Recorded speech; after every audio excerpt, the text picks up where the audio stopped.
actually reached Where? the courtroom, 337 down at ITC. Wow, and It was, you survived? I survived, it was fine. It's a lot easier than depositions. Yeah, definitely. This case, of all the cases I've been involved in, this one's the one I expected to settle. Still might.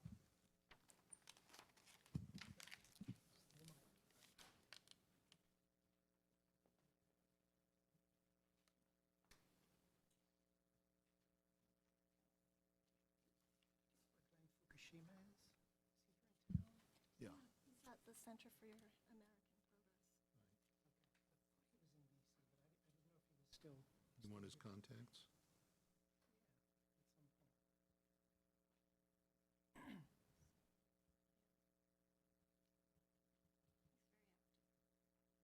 Sure how long it's been. The last time I talked to him, we were both in Japan. It was a while ago. Glenn and Well, I had, sorry. I think we're ready to start. Thank you all very much for coming. We're actually live webcasting this, so I wanted to make sure that we were starting exactly on time.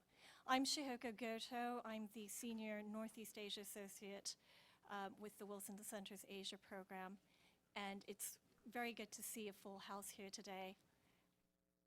For those of you who are visiting the Wilson Center for the first time, a few words to introduce our institution.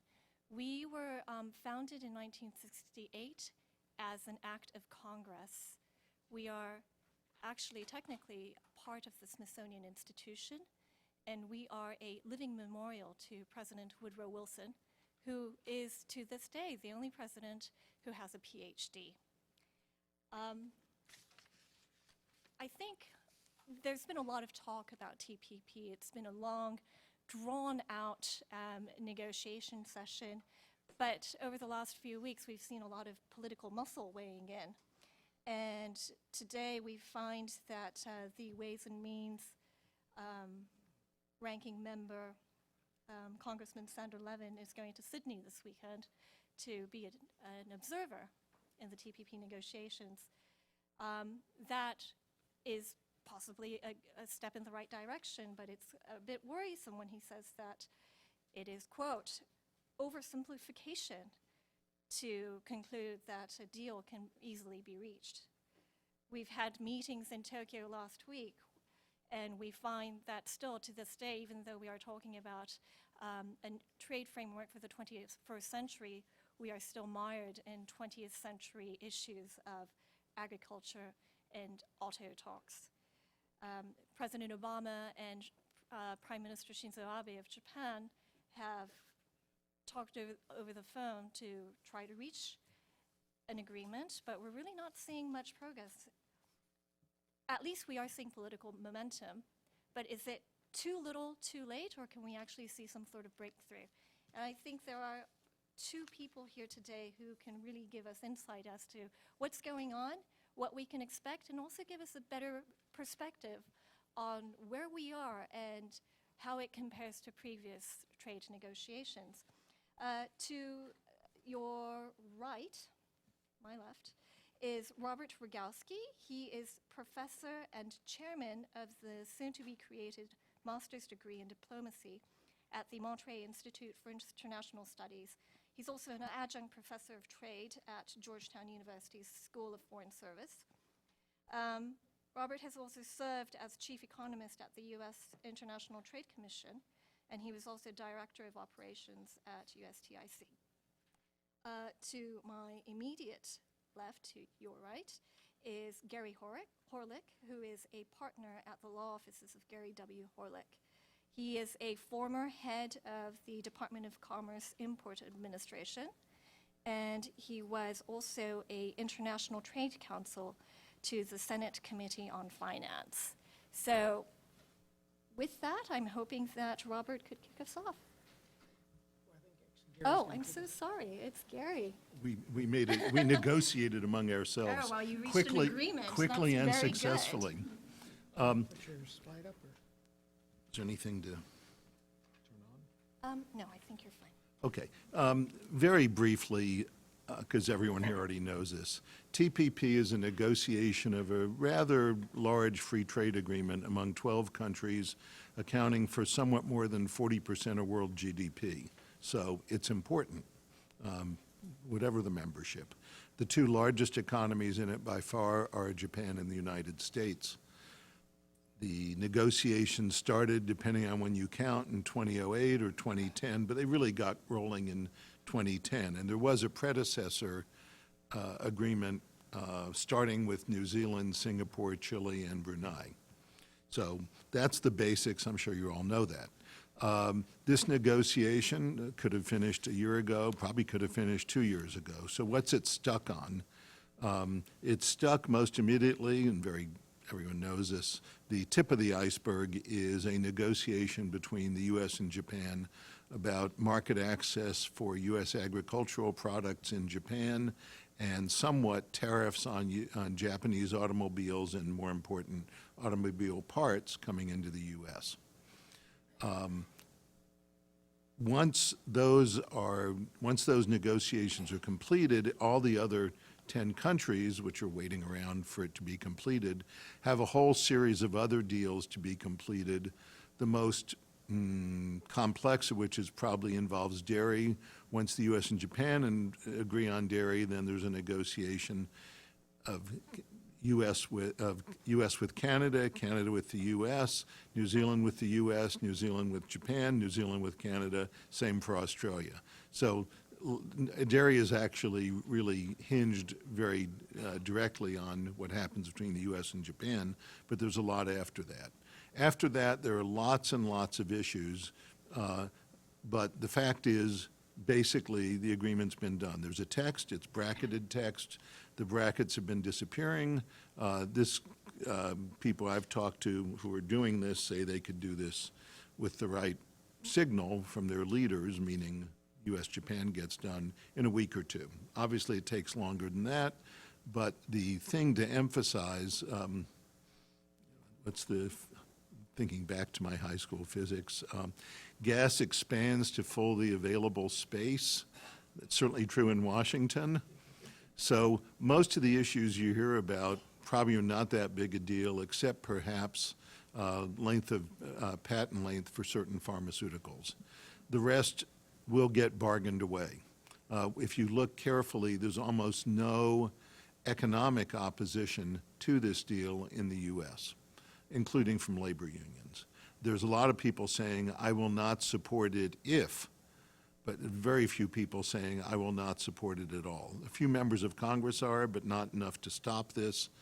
12 of the 15 trade agreements done under what is called fast track or TPA have passed by hundreds of votes, and this will be the 13th.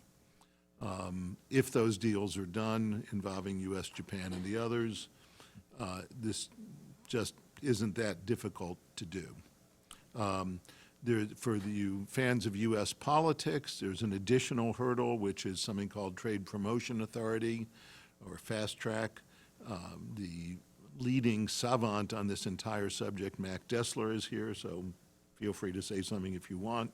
Suffice it to say that no one's going to sign this deal without that passing Congress. There's a lot of, again, theater going on about that, probably pre-electoral. Once there's an election and people know who controls the House and Senate, this becomes just a matter of ordinary business. Ordinary business means paying people off to get their votes, and that happens, in this sequence, that happens to get Trade Promotion Authority. So that's where the real tough voting will be, and lobbying and payoffs. Not so much on TPP. Once there's TPA, TPP will pass easily, so all the fights about TPP will occur in the vote on TPA.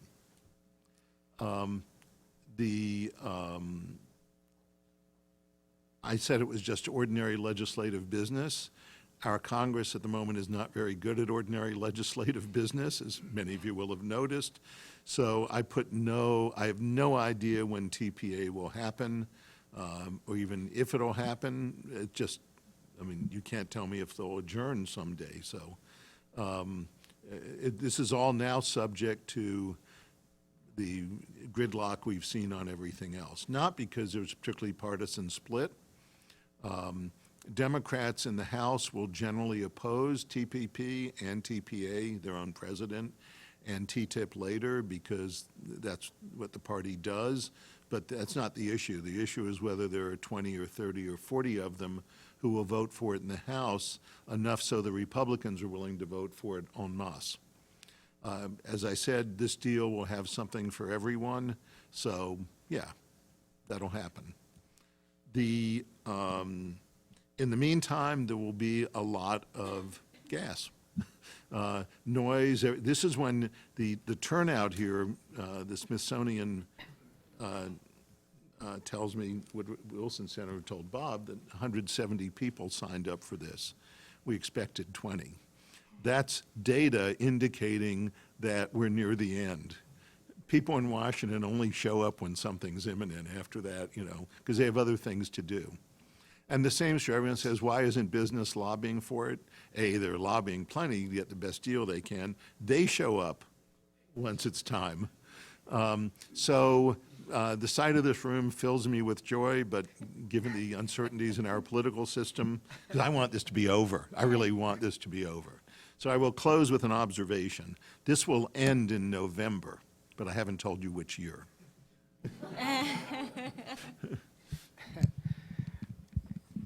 Thank you. Let me start this off, one with just a small note. When I saw Mac Detzler walk in, when I switched from antitrust to trade, I asked, how do I learn about trade? How do I get started? And they handed me Mac's book. And that hooked me ever since, so it's an honor to have you. I have been making mistakes ever since, but joyously since then. My entry into this was a deep and abiding interest in TPP because I do think it's a tremendously important negotiation. But I was in Beijing, and I was asked by some officials at the Ministry of Commerce if I could advise them on when it would be done. I tried the November gambit, but that didn't get me very far. And China was very interested in this because China is head of APEC. They're pushing an FTAAP. And they had two questions. One is, how do we push an FTAAP and not anger Washington? And two, when is TPP going to be done? So that they could think about incorporating TPP, the idea of the completed TPP, into a proposal for an FTAAP, which is for China being handled as an important China initiative as leaders of APEC. So I began thinking about this, and I came back and asked all my contacts in Washington, how can they initiate an FTAAP without angering Washington? And the answer was they can't, because Washington is so sensitive to the TPP at this point. So for question number two, how long will TPP take? And when I surveyed my contacts and my friends and colleagues in Washington, it was all, well, it depends on U.S.-Japan negotiations. And if you drill down in that, it's U.S.-Japan ag negotiations. Everything else, people are marvelously confident and optimistic about. But this one is troublesome. So we focused on, looking in this, we focused then on what is going on in Japan with regard to the ag. Why is this so insurmountable? Let me just kind of walk through a little bit of this. The scenario that this works in is simply the benefits from expanded trade agreements, particularly in the Pacific and Asian area. And so these are just some numbers about the benefits to put it into context, because this is what China's looking at. Either moving into an FTAAP through TPP, or moving in through a less likely avenue, and that would be the CJK, or the China-Japan-Korea negotiations. And these are some estimates done by Peter Petrie at the Peterson Institute of what the benefits might be. The context is tremendous benefits if we can pull this off. The question is, how do we pull this off? How do we actually get TPP to go into it, get it completed? And as Gary said, if you asked people in the summer of 2011, they would have thought it was done in 2012. 2013, they thought it was going to be done in 2014. 2014, now they think it's going to be done this year. I think they'll be as optimistic next year. And as Gary points out, there's many, many negotiations to go. So it's definitely, I would predict, not this this November. And what I have is just an example of some of the important issues and why the business community is so enthused about this. It's enthused about this because it offers serious commercial improvements in the trading system that the businessmen can see real benefits from. That so-called 21st century initiatives are what is being pushed beyond the latest gold standard, which is the U.S.-Korea Free Trade Agreement, but now we're reaching even farther into things that governments care about, or business cares about, and governments are concerned about. So how do we get to this? Where do we go? What are the real snags in the U.S.-China trade agreement, bilateral negotiation? And of course, this goes down to those 5 sacred agricultural markets in Japan. And that's rice, sugar, wheat and barley, dairy, beef and pork. There are other issues, but those are the key ones. And if you look at the polls and the surveys of members in the political elite, in the Diet in Japan, tremendous support for a TPP, but tremendous support for protection of these 5 agricultural markets. Tremendous support. Recent negotiations have been difficult. Wendy Cutler just got back. I have a little quote from her. We're encouraged by the progress, yet again, we made this week during our negotiations, but we need to underscore that the issues before us are tough, and they will continue to be tough, particularly agriculture, but also autos, witnessed by the fact that Mr. Levin is going over to observe this and weigh in to make sure that the United States demands enough out of autos.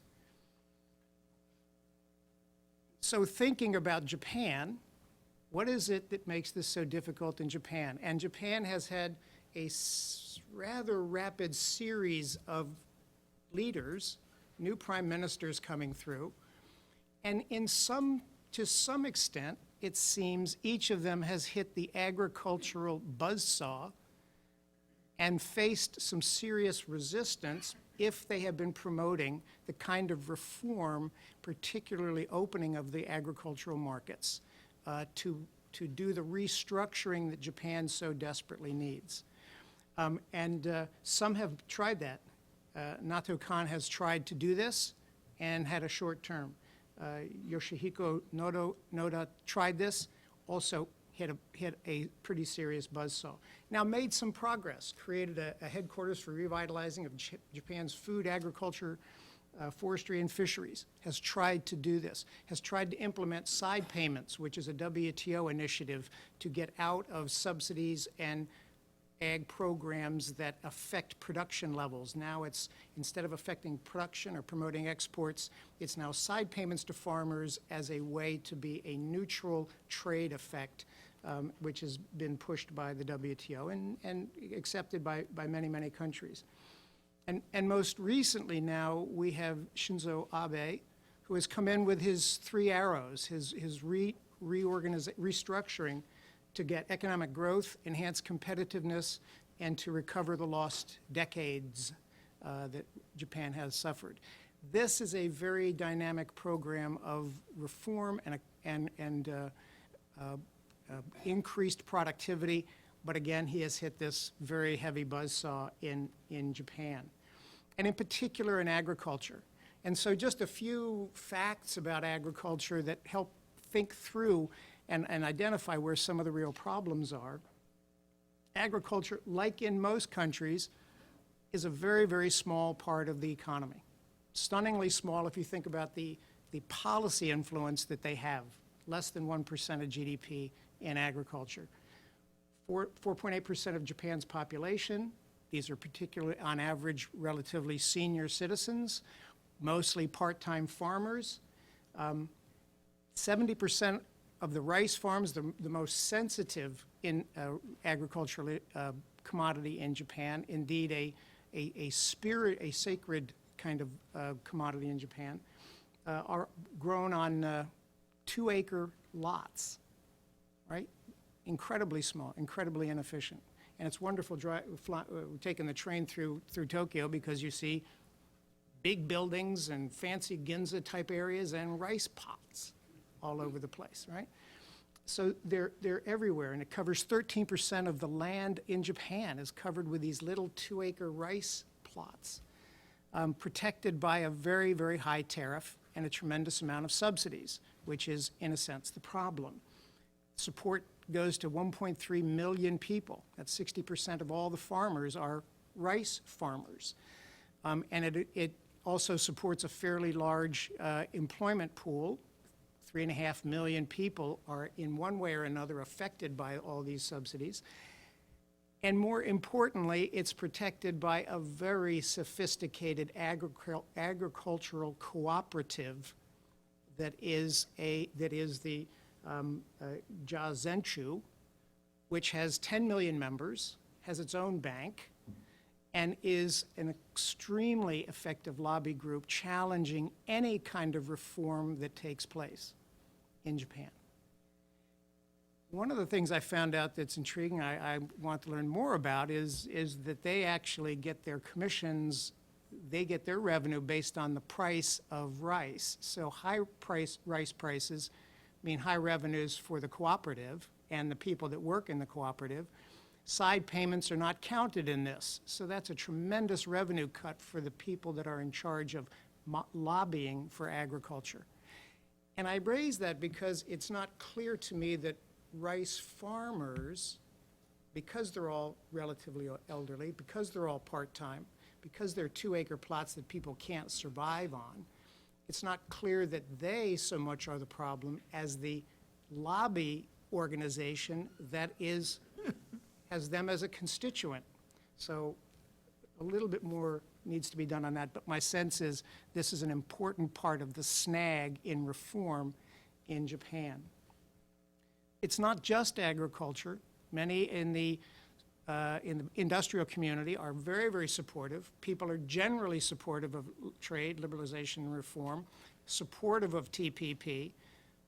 Very small businesses are concerned, much like in the United States. How do we compete with that kind of competition?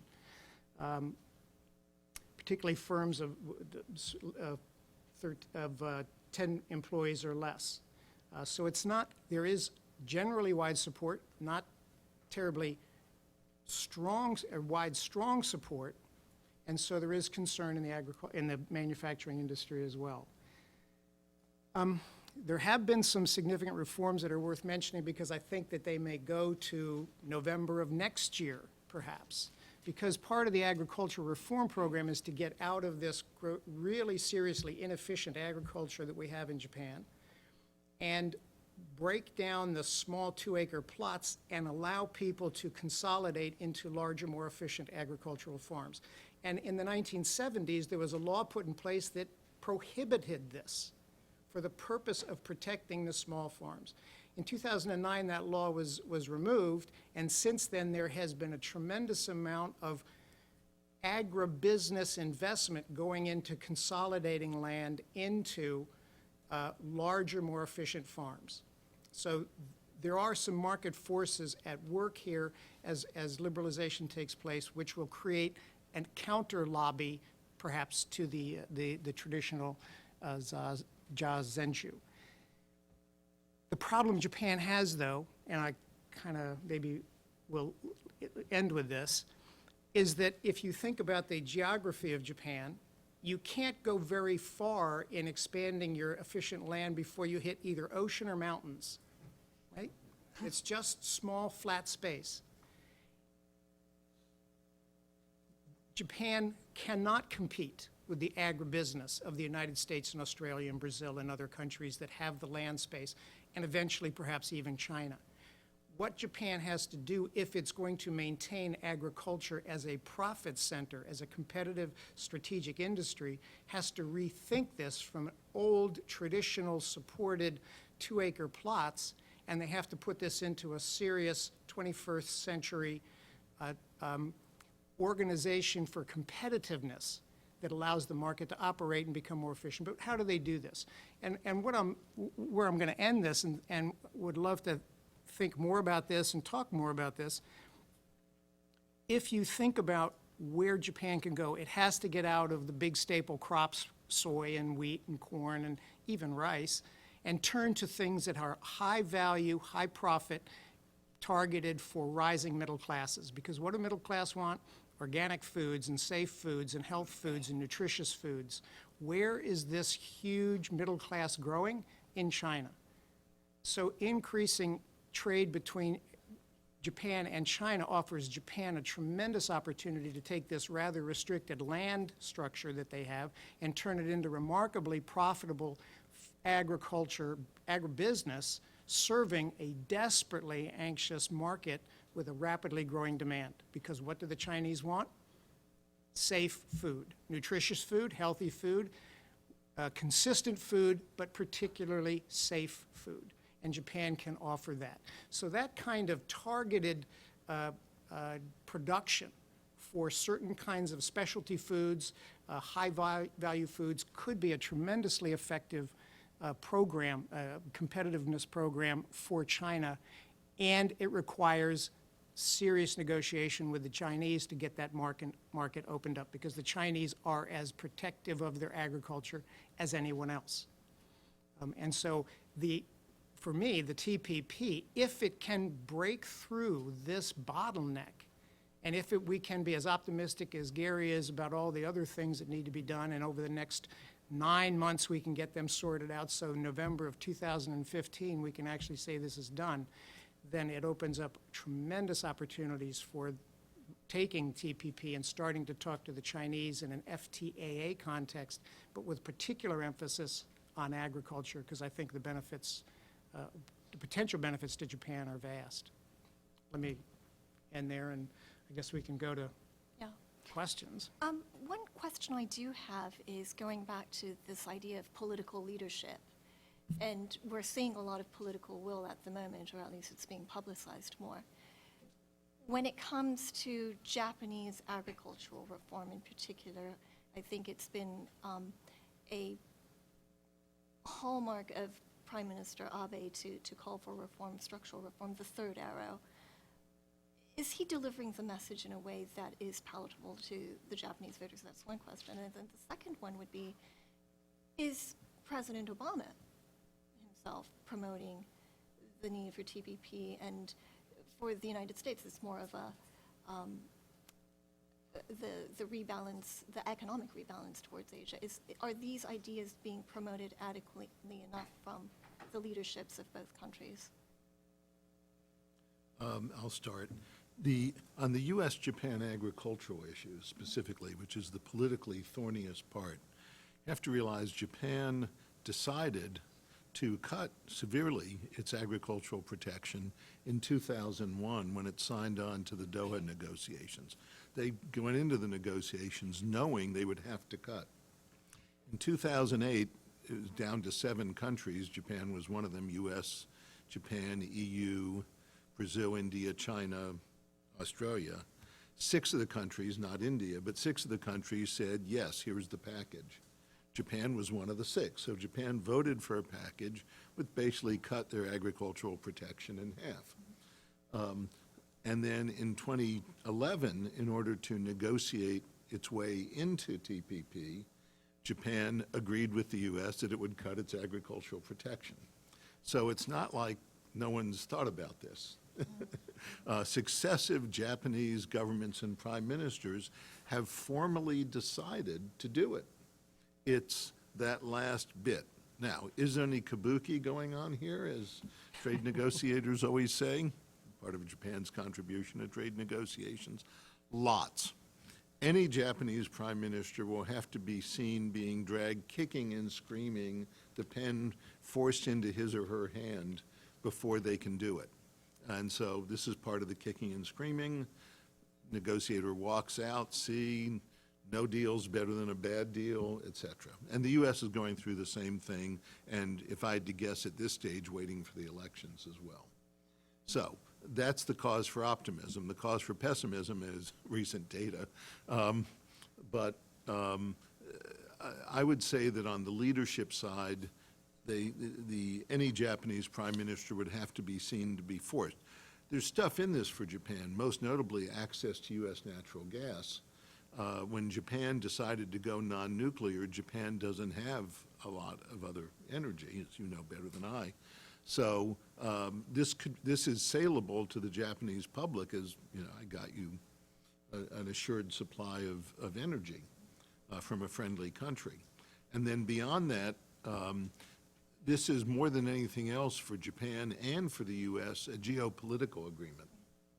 So this is part of Japan's building a relationship with the U.S. to give Japan insurance about China. Let me segue into that because you said something interesting there about what China's looking at. And I didn't want to cover all this at the beginning. If you can find my slide. Do I have to get out of these? This is a slide done in late 2008 for the Obama transition team. And it was done by a bunch of people who work in think tanks, plus me, on trade policy. The next one. And I have no illusions that they paid any attention to it, or indeed even looked at it, just threw it in the trash can. We did talk with them several times. But what this is a consensus of what the trade policy people in think tanks think or thought at the time. So this is late 2008, and so the question was, what would the Obama administration do for trade policy in general? Visibly, it was going to be Asia. That was obvious. As I mentioned, there was this P4 agreement, the 4 countries on the left. They already had an agreement. The next 3 countries had already decided to join. So that's what they were faced with. And the U.S. has sort of said it would join, but it had been left up to the new administration. That's why there was a question mark with the U.S. If the U.S. joined, we opined collectively, the countries in the next column would have to join. And why do you have to join? Well, if you're Malaysia, to be not hypothetical at all, and Vietnam's in, and you Malaysia sell a lot of clothing and consumer electronics in the U.S. and pay some tariffs on them, and Vietnam's going to get 0 tariffs, you have to join. It's why the U.K. joined the EU years ago. They didn't want to, still don't. You have to. So we opined that those countries would have to join 2 or 3 years after the agreement was completed and in force. So we were wrong. The following have already joined: Canada, Malaysia, Mexico, Japan. Colombia said it wants to join, Korea said it wants to join, Philippines wants to join. The question mark is Brazil, which will have some real soul searching to go on. And that leaves you with, what does China do? This is back in 2008. The most interesting, probably the most important thing in world trade policy and negotiations in the last year was a decision by China a year ago to try to join a negotiation of something called TISA, which is services. It's important for services, but more important, when TISA started, it was welcomed by all 5 BRICS, including China, with really heated condemnation. There's another developed country plot, et cetera. Last year, China said we want to join. Basically, China has done the same math you and I are doing. If you add up TPP and TTIP, which is US, Europe, and Korea for sure would join, Colombia, Switzerland, Philippines, Turkey, because they have to. You're up to way over 70%, probably 72 or 3% of world GDP. China's trade policy is very rational. It's rational for China, just like ours is rational, sometimes rational for us. But China's rational, so you add up that math, you take one look and say, 72%. We can't possibly assemble a market that big ourselves because 72% only leaves you 28. So let's join. Not necessarily that China's going to join TPP or TTIP, but TPP and TTIP mean that the US and Europe collectively have now changed the balance, and China wants to be part of this not quite formal grouping. It has major implications for WTO I'm not going to get into. So this thing about new countries joining, you couldn't call it dominoes in Southeast Asia, so it's called even more inappropriately a snowball. And so the effect of TPP, which no one foresaw then anywhere, plus TTIP, because no one foresaw TTIP, is it changes the relationship among the US, EU, China from confrontation to actually cooperation, which they will. And one last comment going back, Leo, sorry to take too long. The 5 sacred things, so it's not like the US is going to be pressing Japan to open its market on sugar much.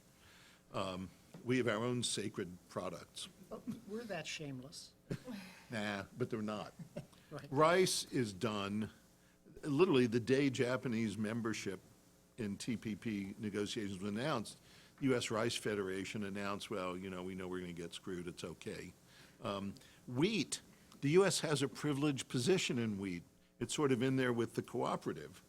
So they benefit from having their own reserved market share. So we're not going to be pressing for free trade in wheat. And so that leaves dairy, beef, and pork. Dairy is ungodly complicated. The one I know best is beef, and it's the simplest to explain. Japan, as I said, has already been through this in 2001, 2008, and 2012.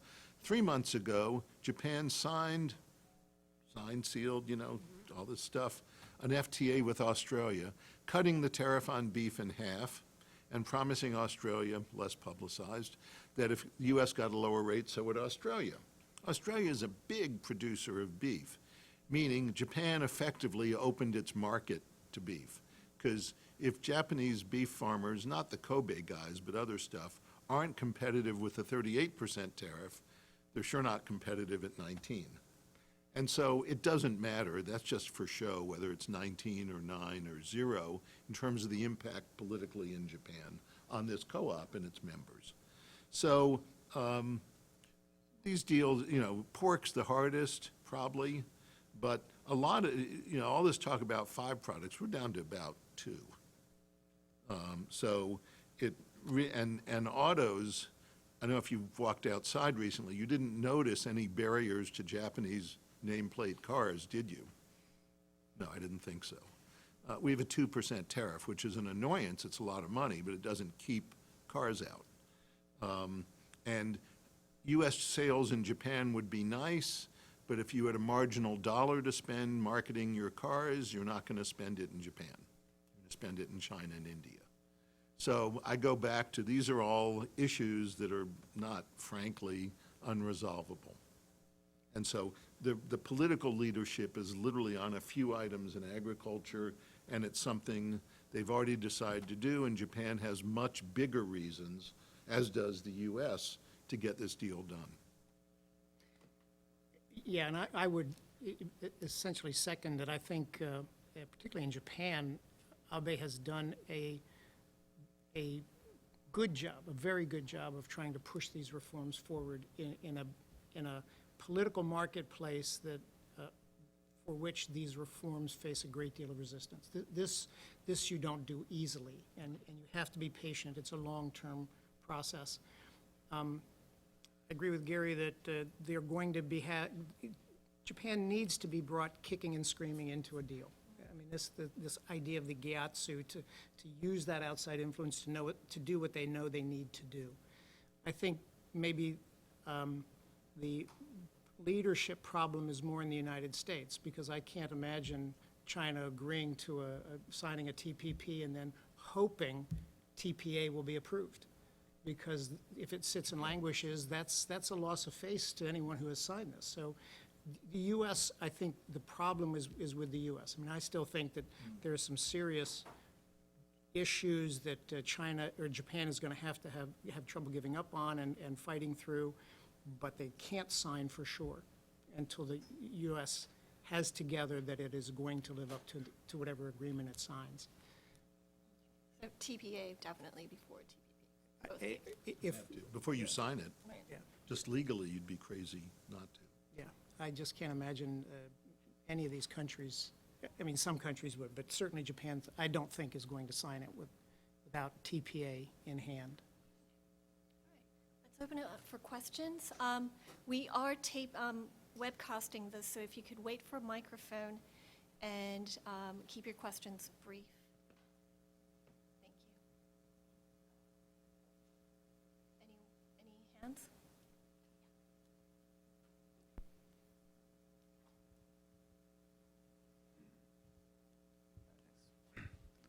Brian Dabbs with International Trade Today. Thanks very much for speaking. Mr. Horlick, you had discussed briefly the reality that other bilateral market access negotiations will have to be hashed out following any resolution, if that does happen, bilaterally between the U.S. and Japan. So, drawing from that, can you conclude that U.S.-Japanese bilateral negotiations are really going to dictate the terms of other market access negotiations within the context of TPP? And if that's not the case, then why would the bilateral market access negotiations with the other partners and with the U.S. and other partners be advancing simultaneously? And if I could, sorry, I know you said keep it brief, but if I could ask one more question. Do you gather that that USTR was prepared with a carefully articulated or crafted proposal to present at the from an Amari summit? And do you think the kind of angry response that was reported from the Japanese side is a result of the U.S. proposal, or could it also be the result of just the fact that they have to portray the image of the kicking and screaming political leader that you kind of alluded to? Let me start with the first question. What these negotiators have been doing in all these rounds, non-rounds, chief negotiators meetings, et cetera, is talking about all of this. So yes, they will have to do their own bilateral negotiations, but they've been talking with each other for the last year. So do they have to wait for the U.S.-Japan deal? No. But you look really silly if you got a worse deal than the U.S. does, which is why Australia's FTA with Japan has, in effect, an MFN clause sort of buried in there. So you couldn't go home if you're Australia with a 19% tariff on beef, and then the U.S. a month later comes back with a 9% tariff. It's just not politically viable. So, and the U.S. obviously has more bargaining power with Japan than any other country, so you wait for the one with the most bargaining power to do it. I note Australia has a lot of natural gas also, so there's some positives for Japan in dealing with Australia. I think in practice that's what's happening. I wouldn't focus too much what happens on individual meetings or whatever and people spinning them. This has not been a contentious negotiation. Nothing close to U.S.-Canada, for example, if you want to get real bad feeling. So, no, this is just people are negotiating.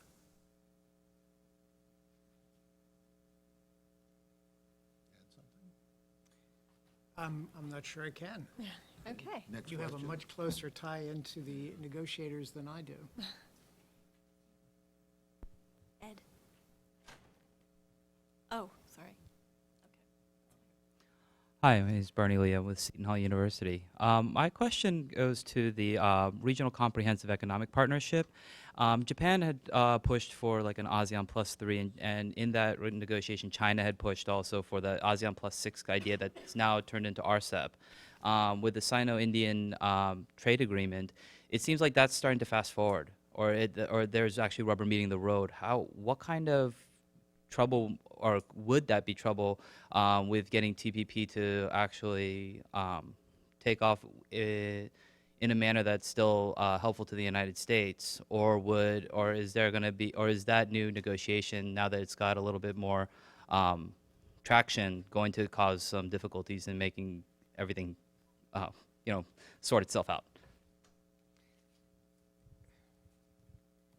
Well, I'm going to defer to Gary ultimately on this because I think he has a better handle on this, but I don't, and maybe I'm wrong, but I don't see the dynamic in RCEP is doing much to change the actual dynamic in TPP, because I think TPP is moving along at a much deeper level than anything that's talked about or I think realistically envisioned in RCEP. And so I think there is some notion that there's now more broad talks within Asia, but in my view, TPP has its own dynamic, and I think it has to go through those specific key bottlenecks that are keeping it slowed down in its own direction. I would just add a really mechanical concern, which is it's way too late for, so I shouldn't even bother. All these things get negotiated in slightly different computer formats. It's sure hell to compare them. I mean, literally. So even US FTAs, just trying to figure out the rules of origin, you cannot put the two of them up and hit display right and show the differences in red, because they're all in different files are set up different ways, which means enormous waste. And that's one of the major reasons that if you look at, in general, FTAs, and US FTAs for sure, less than about half of all trade between FTA partners, once the FTA has been in effect for like 10 years, about half the trade doesn't take advantage of the FTA.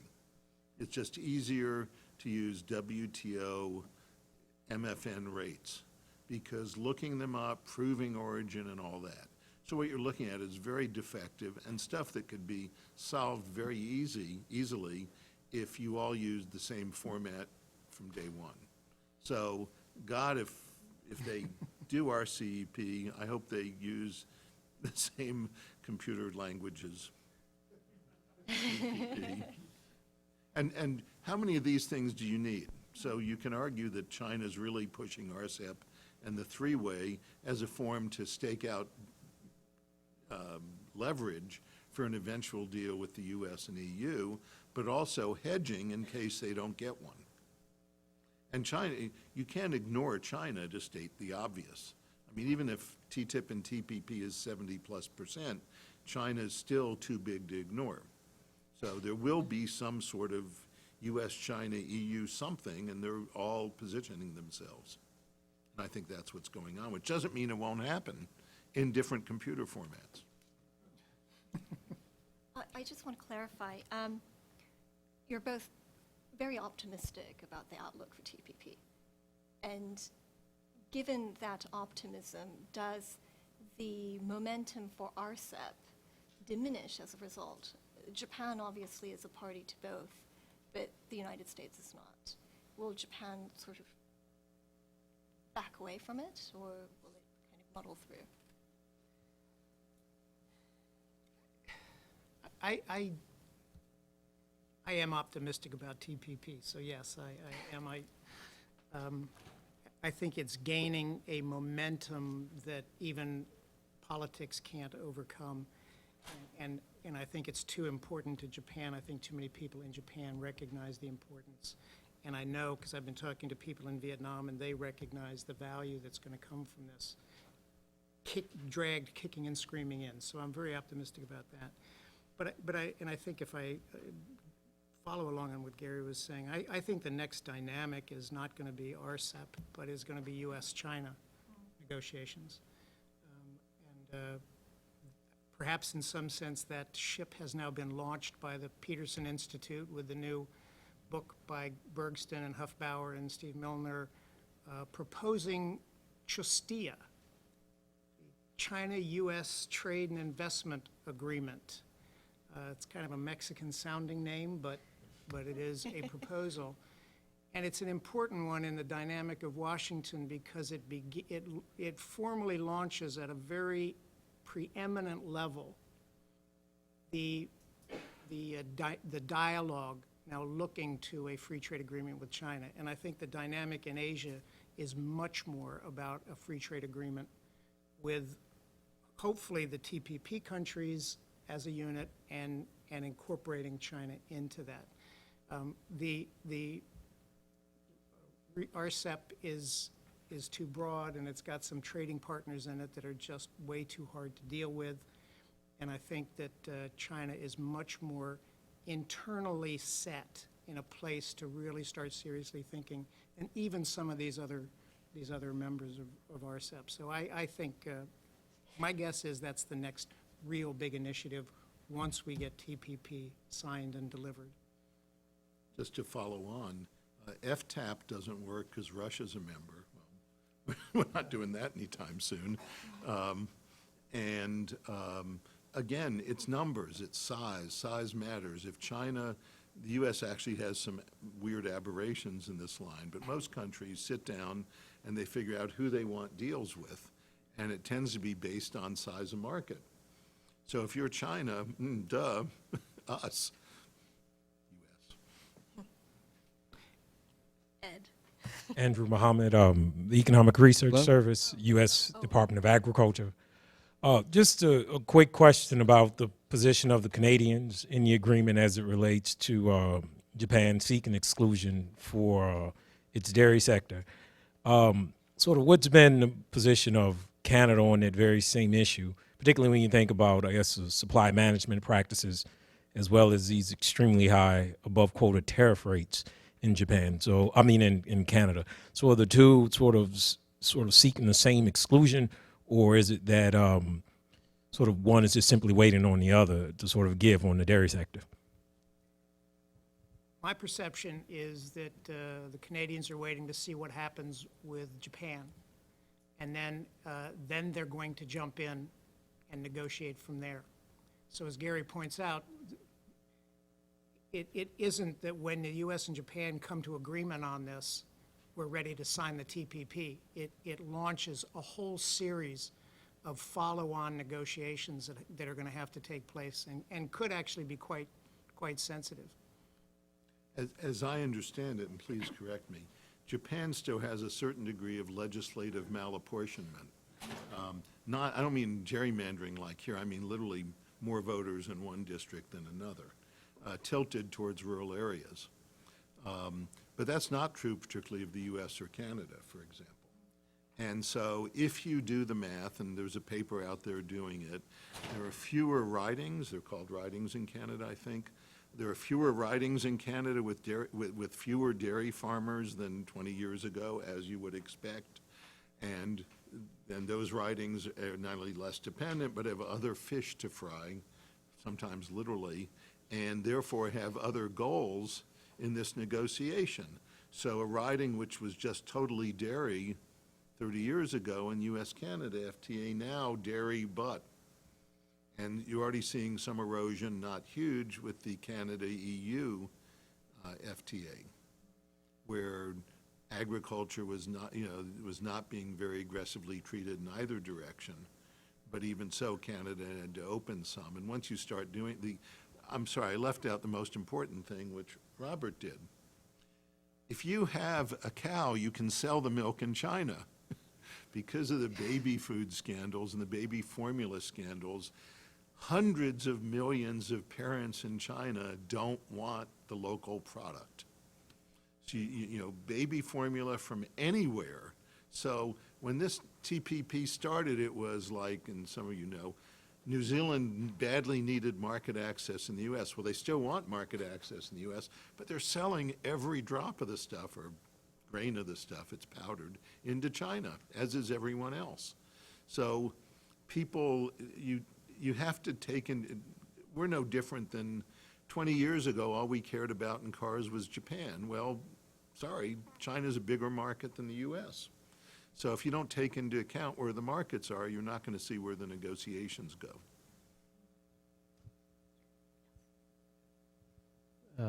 Thank you. Ed Keene from the Observatory Group.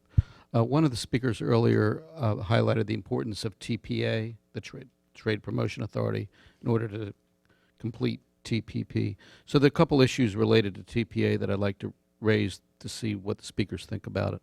One is, could you talk about to what extent support for TPA is going to require some support for some kind of trade adjustment assistance program to help displace workers? I can imagine the Democrats that might be willing to support TPA would insist on that, and I wonder whether Republicans would accept it.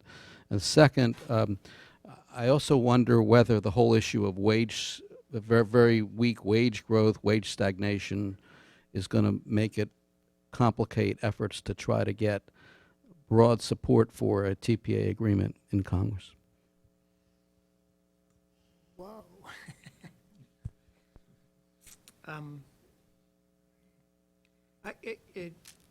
I haven't really seen much in the way of discussions about throwing trade adjustment assistance in.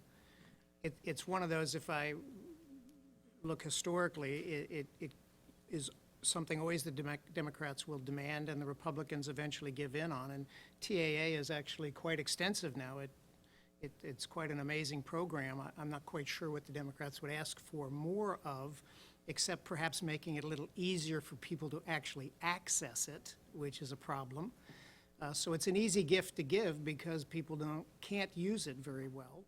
And so I think when the bargaining gets serious, that will come up and it will be bargained, and I'm sure the Republicans, I would guess the Republicans would be pretty happy to buy the program, buy the TPA, if that's the last bit that they have to give up. On wages, that's a really broad question. I hadn't really thought about tying the whole stagnation of middle-class wages and that whole discussion, which drags in inequality and growth, into a trade bargaining process for TPA, because we're getting now to the TPA part where it's going to have to be some pretty hard bargaining, and I don't know how they would wrap in wages into that unless it's some raise of minimum wages or something that's a fairly specific, tangible policy that they can say, we want this and we'll vote for yours if you vote for this. I'm sure Bob will correct me. As you know, or many of you know better than I, there's a whole debate about what you're measuring, wages, benefits, the whole thing. But if you are on the stagnation side of the argument, the stagnation started well before any FTAs. And so TPA tends to be a little more, how should I put it, functional in its approach. It's not whether there'll be TAA, of course there'll be TAA, it's how much money it gets. And what you asked what the Democrats want, more. I'm quoting Samuel Gompers. And so when NAFTA was on the floor of the House, one of the opponents stood up and said, they've offered me 5 bridges and I don't even have a river. So whatever it takes. TPA votes recently have been very close. FTA votes have not remotely been close. The only 3 that have been close were Mexico, Central America, and Oman, none of which had anything to do with the substance of the agreements. So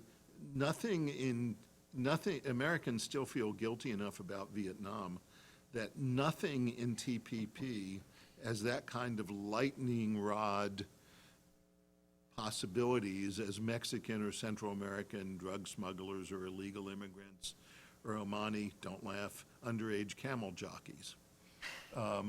So there's just nothing out there. No one's mad at Australia. Pretty much the U.S.-Japan fights are over.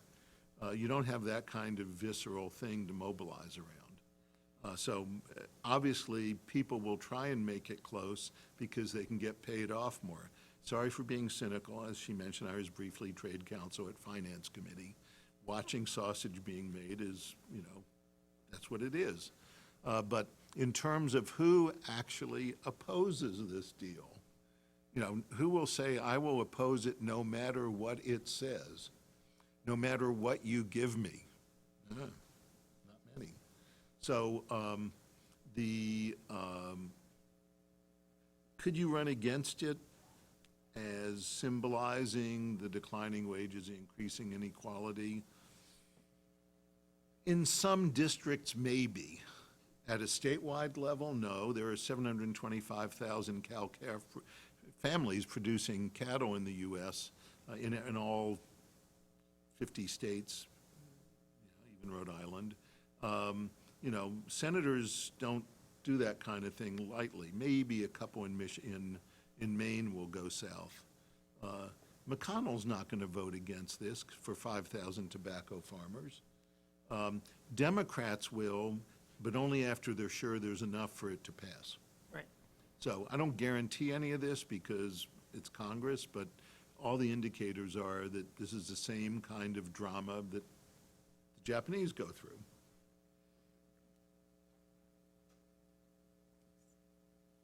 In the back.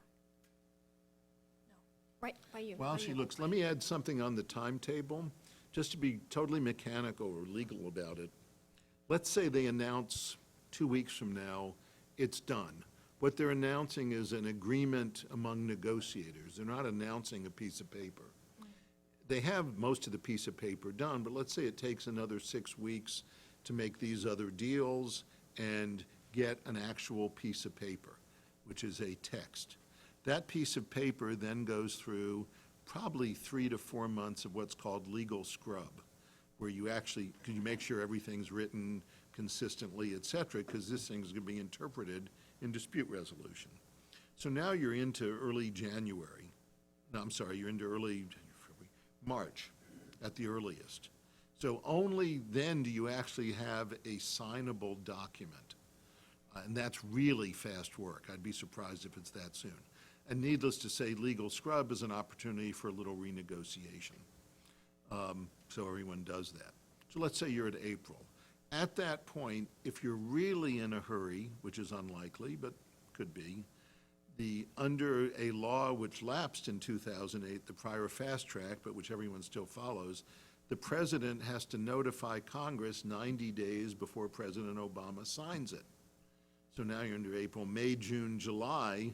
So the earliest he could sign it would be July of 2015.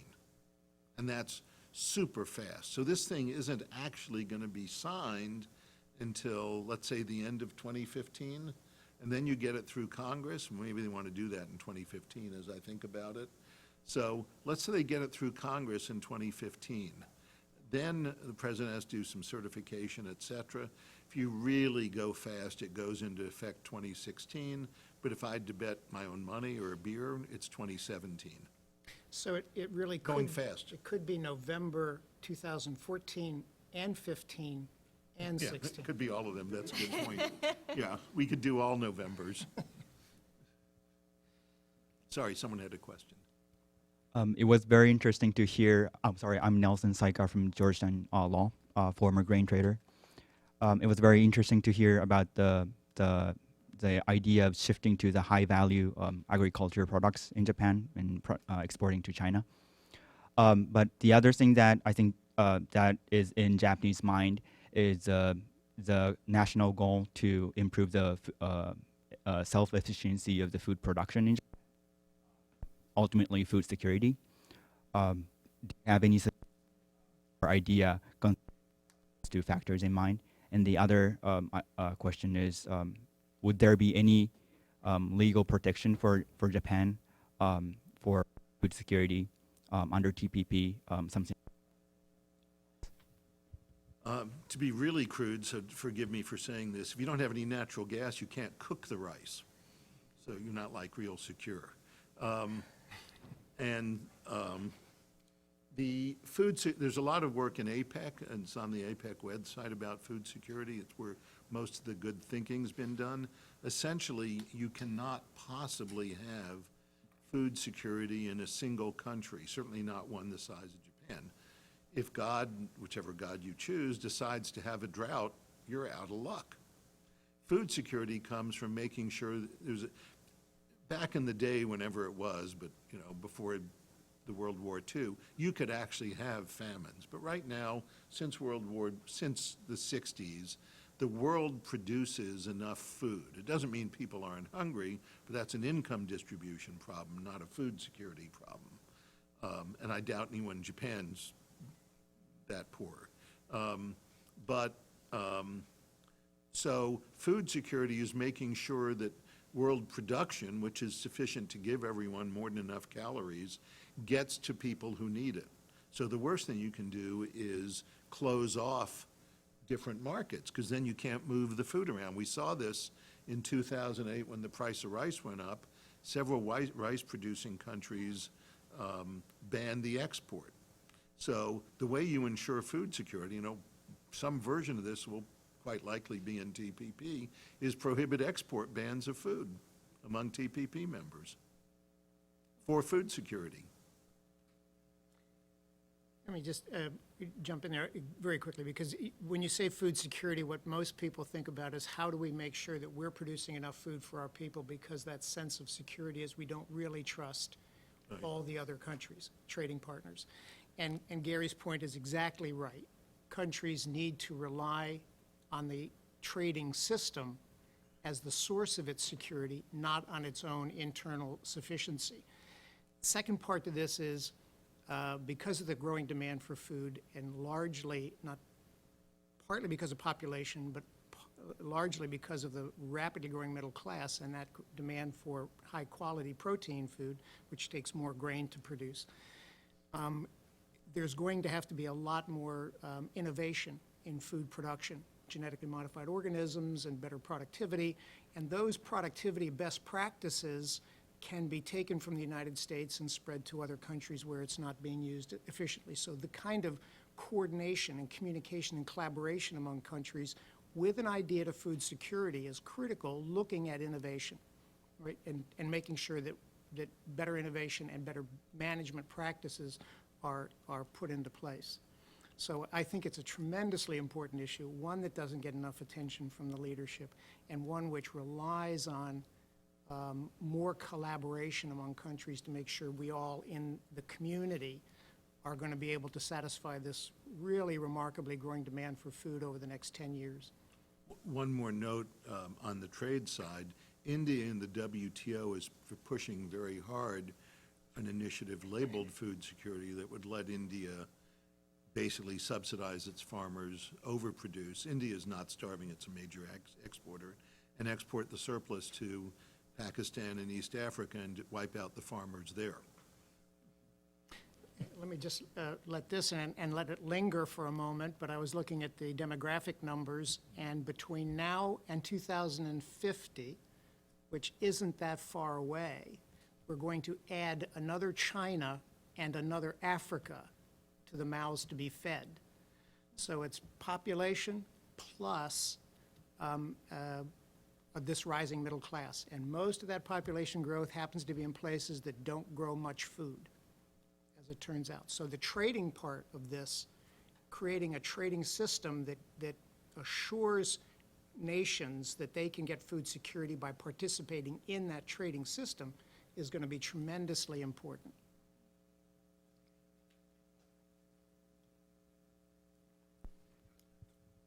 Hi, I'm Mac Dessler, University of Maryland. A quick comment on trade adjustment assistance.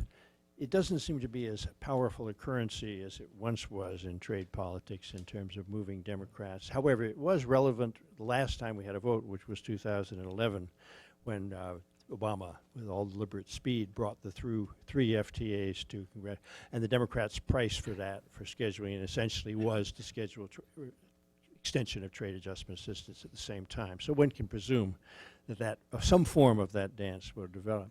The question I want to ask our panel is, everybody sort of danced lightly over the Obama administration's record of, say, trade policy leadership. And in particular, so let me formulate it the following way. If you looked at, if you look at NAFTA, obviously, Clinton was kind of out to lunch for quite a while, and then he really did a crash course and really lobbied, pushed very hard, and rescued that, plus a lot of others, rescued what was perceived to be a very, very difficult vote. There was another Clinton thing involving fast track in which he tried to do the same thing and failed.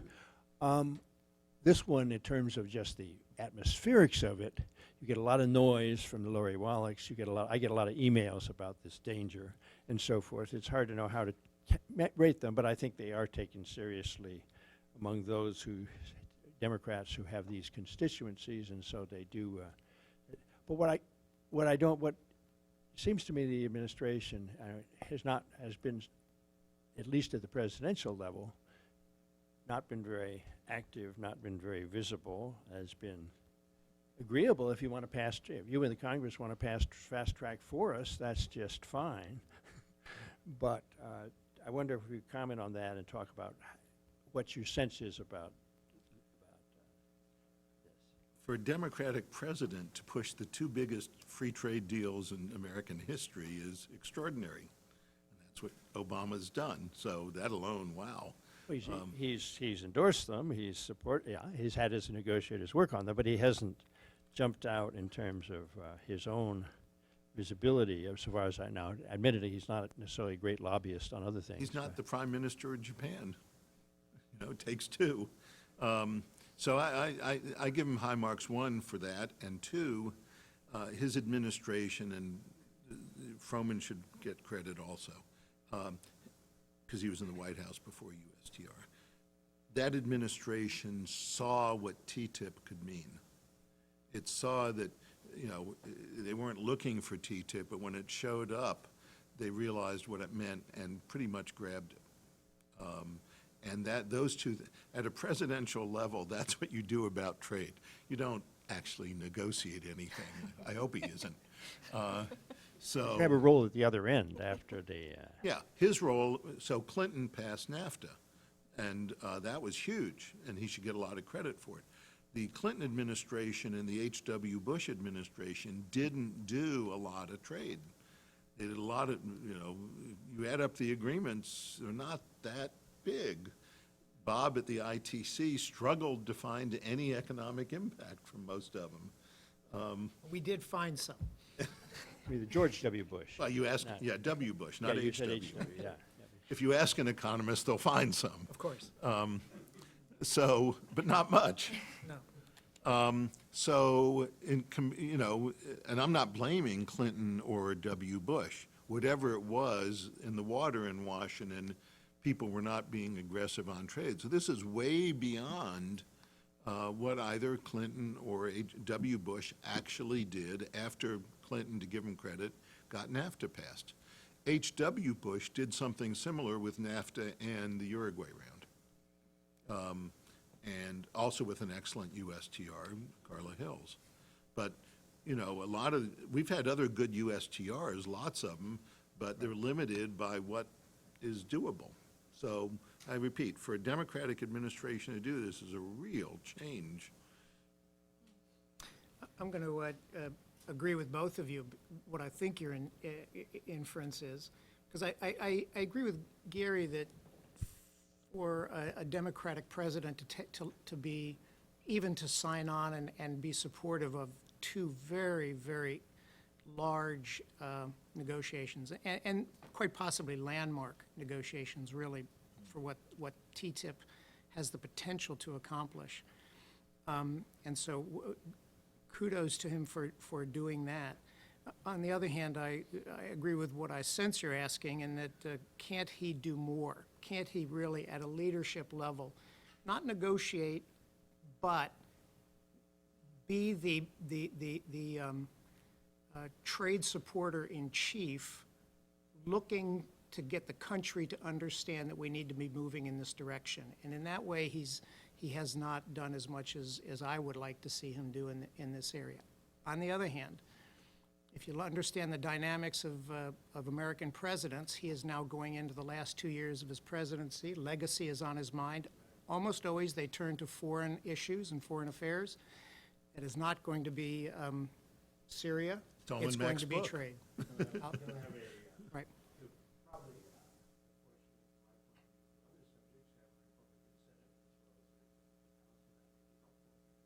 Yeah. But my guess is that we will see from him over the next 2 years some very serious attention at a very high statesman-like level, dealing with these trade as an important part of his legacy and foreign policy. Also, the TPA side is going to be difficult because there's some serious, in my view, democracy questions about the level or absence of transparency in these talks. And these are not easy subjects. You can't negotiate in a fishbowl. On the other hand, as a democracy, you can't limit access to information to 600 lobbyists. And so it's going to take a while to sort out the presidential-congressional relationship. At that point, people like White House counsel start getting interested in what's going on, and even more difficult, the government-public relationship and who's standing up for the public, possibly some who don't fully represent them.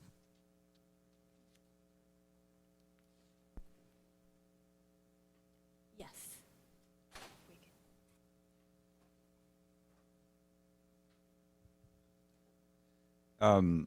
So harmonization of rules of origin was referenced as one of the potential benefits of a final TPP pact.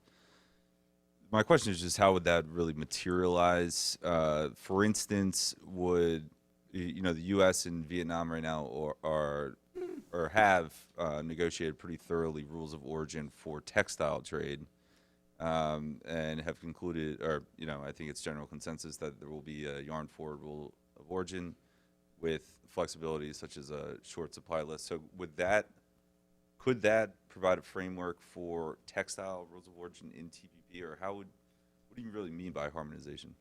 Okay, what percentage of garments does the U.S. produce that are sold here? I don't know. Guess. Take a guess. What percentage of garments are Of sold here? garments sold at retail in the U.S., what percentage are produced here? 0.5. Actually, 2%. 1% of footwear. This is like a tempest in a teapot. Secondly, the rules of origin on garments are going to be so screwy, it would be irrational for any other TPP partner to adopt them. And in fact, if they try and apply it to everyone, like Australia sells clothing here, not as much as Vietnam, not much at all, but and a lot of it's Australian wool, so we have fiber forward, except the wool is, knitted, spun, whatever else, in China. So the stuff done to trap Vietnam and keep that 2% from receding to 1.5%, would block all Australian garments. I mean, it's just a mess. So I don't think they're going to harmonize rules of origin. If you want to put it more conceptually, there's a big picture. You would harmonize most rules of origin. The fights are about the exceptions. A normal U.S. FTA has like 230 pages of exceptions, all of which are some lobbyists' work. And so the odds of that lobbyist work making sense for any other country is zero. So I don't expect a lot of harmonization on the 230 pages of exceptions. Certainly not garments. Sure, but so the question, you had, Mr. Rogowsky, you had mentioned that as one of the primary benefits. Is that correct? That's what I No, saw from I one of your didn't. slides. No, I did not say it. Did I say? He might I have. thought that was one of your slides. It I would believe. be a major benefit. That was one of the stated goals.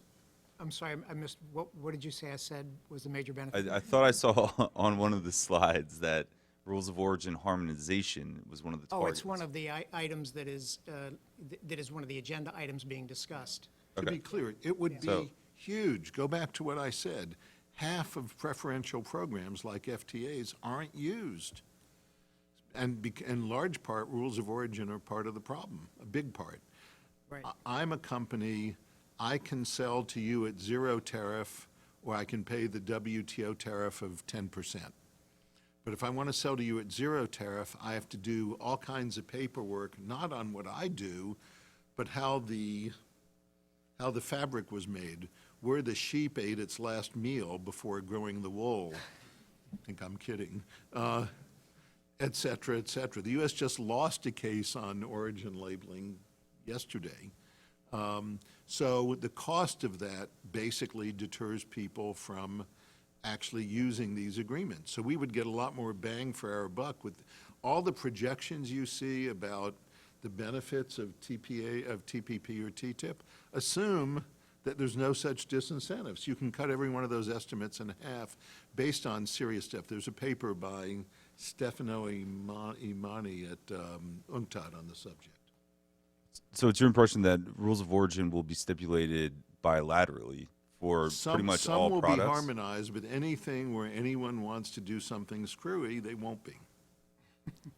I'm sorry to be mechanical about it. This matters. So let's say I know every rule of origin exception in NAFTA, all 230 pages. You, a client, call me up and say, what's the rule in NAFTA for pens? And I tell you. I don't even send you a bill because it's not worth it. You know, I know it off the top of my head. Next day you call me and say, what's the rule of origin for pens in the U.S.-Chile FTA? I know they made 10 changes in the 230 pages in Chile. I don't remember what they were, and I can't hit my computer and find and have them jump out at me in red. There is a project in APEC funded by Japan to do that, but it's nowhere near finished. So I have to look it up. And if I look it up, I have to charge you, which means you're not going to call me. You're just going to put origin, you know, whatever. It's a real, these are dead weight costs, which I benefit, except they don't even call me, so I don't benefit either. A number of years ago, the ITC did a study and found this out, that basically they just, producers in some of these countries will just buy Chinese yarn, Chinese textiles, because it's not worth going through the hassles of these FTAs. And the expense of buying American products, actually. We can take one or two more questions. I see one hand. Why don't we take them together, 1 and 2? It sounds like rules of origin might need just a redefinition for last substantial transformation. But Susan Schwab, former USTR, had said that the Doha rounds had stalled essentially on agricultural issues. And with TPP being, as you described it, more or less being able to take care of a lot of these things, and if TTIP goes through, is this creating a new framework to actually make the next version of Doha successful? And if that were to happen, and just thinking about this ROO thing, would that be the actual next issue that would stall whatever next round goes at the WTO? Hold that You wanna thought. go Hold- first? no, wait. Okay. Hi, my name is Enriquez from the Japan Automobile Manufacturers Association. Obviously all eyes right now are on the bilateral talks between Japan and the United States, and you've noted some of the other issues under discussion. I wonder if either of you believe that these other issues, say state-owned enterprises, IP issues, anything like that that's still outstanding, have the potential to create as much of a drag on progress in TPP as the agricultural issues between Japan and the United States. I'll start and then Gary can correct. On agriculture, I would like to think that some creative breakthroughs in TPP could jumpstart Doha. I don't think so. Doha is on life support, and I think part of the problem with Doha is not just ag issues. I think there are other concerns, and to some extent, the world has moved on. These important regional agreements, the sectoral agreements, the TISA and the GPA and the trade facilitation, it has moved on, and I suspect Doha is stuck in a bit of a dilemma because they have this near corpse that they can't seem to get rid of, and no one seems willing to say, yes, it's dead, let's move on, and recognizing that they have to come up with a new business model. they have to think, what is the proper approach for the WTO to move forward in multilateral negotiations, because it may not be this big single undertaking with 163 discussants. They have to think, how do we actually proceed forward? And that requires them to rethink, in my view, what the WTO is. What are we, what should we be doing, and how do we move forward? So if this helps get rid of the Doha baggage, and so they can move on creatively, I think that would be great. And to go to the question in the back, which I think is insightful, despite my optimism, maybe our optimism, I think there are a lot of issues in TPP to be discussed. I mean, investor-state dispute has to be discussed. There's intellectual property issues that the United States and Japan are pushing on that have to be discussed. Autos and some other particular sectors, state-owned enterprises. Maybe the texts are really close on that, but I'd be a little bit surprised, and maybe the texts on regulatory coherence and transparency are close. I'm, of course, not privileged to them, but those are really complicated sovereignty issues that some of these countries are having to face, and I think that there's going to be a lot more room for discussion. On the U.S.-Japan, and I agree with what Bob said, but U.S.-Japan did not break up Doha. Japan signed. So that doesn't remove the roadblock. The roadblock was India. They're not in TPP yet.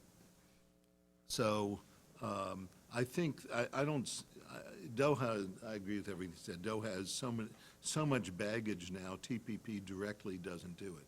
What TPP plus TTIP does is make countries, let's say in my speculative mode, that TPP plus TTIP means China wants to get close to it.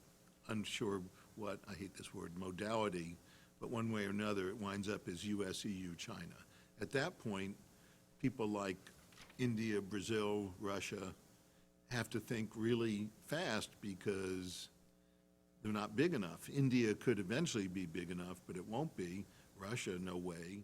And Brazil actually would be the most interesting because they're very interested in trade. So I think that the real impact, if there is a positive impact, remember, lots of people are saying that these mega regionals will be the death of WTO.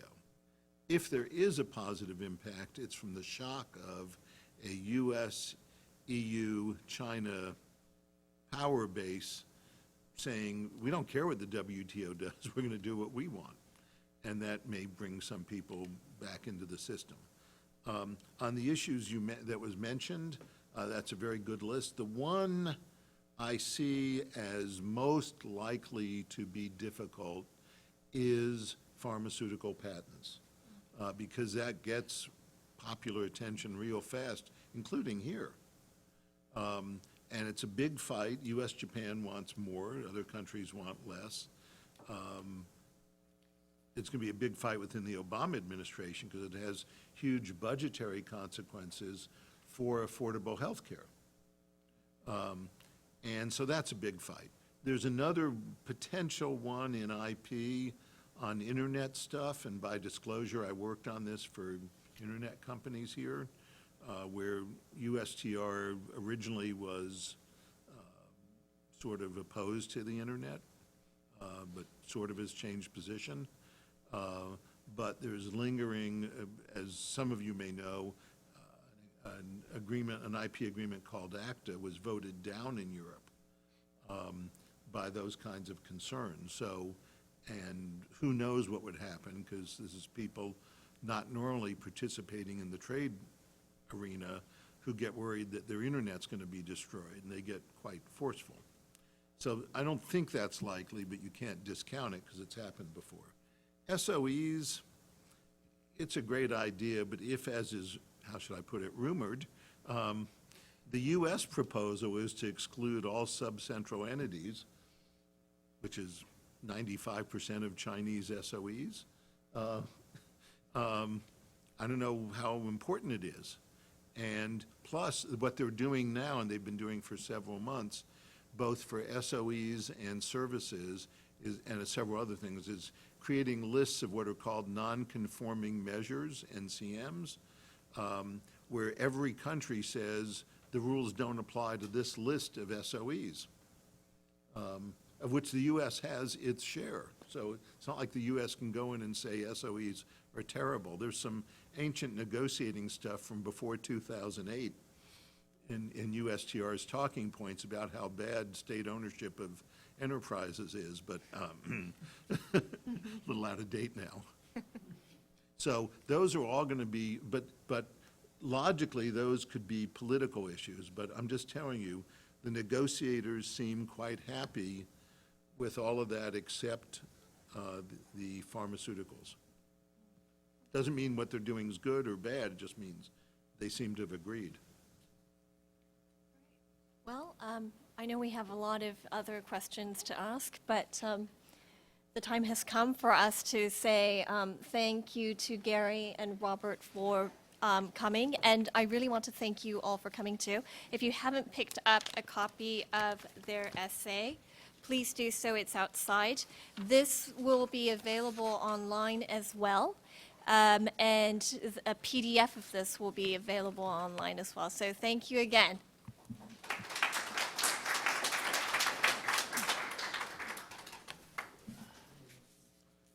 Thank you so much. That was lovely. Thank you so much for Yeah, doing this. no, Really appreciate great it. crowd, great questions.